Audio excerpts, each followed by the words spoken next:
সকল স্তরের জনগণের উদ্দেশ্যে বলতে চাই, আজ দেশে গভীর সংকটে নিপতিত হয়েছে। মানুষ অবাধ, সুষ্ঠু, নিরপেক্ষ, অংশগ্রহণমূলক নির্বাচনের অপেক্ষায় আছে। এই নির্বাচনকে বানচাল করার জন্য কিছু কিছু দল এবং দেশি বিদেশি চক্রান্ত চলছে। এই চক্রান্তকে প্রতিহত করে জনগণের আকাঙ্ক্ষার সেই নির্বাচন জমিয়ত প্রতিফলিত করবে ইনশাআল্লাহ।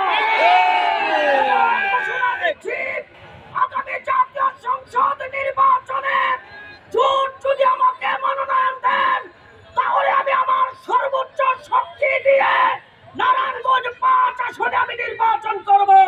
বসুন্ধরা টিস্যু, অশুদ্ধতার বিরুদ্ধে এক বিন্দুও ছাড় নয়।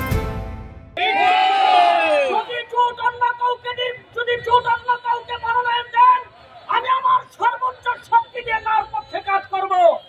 আমি নারায়ণগঞ্জবাসীর উদ্দেশ্যে বলতে চাই, আইন শৃঙ্খলা রক্ষাকারী বাহিনী আইন শৃঙ্খলার অবনতি, ব্যবসা বাণিজ্য ভালো নয়। নারায়ণগঞ্জের মানুষ হাহাকারে আছে। আমরা যে কোনো পরিবেশ পরিস্থিতিতে আমরা সামনের তালিকায় থেকে, সামনের কাতারে থেকে নারায়ণগঞ্জের জনগণের পাশে থাকবো ইনশাআল্লাহ।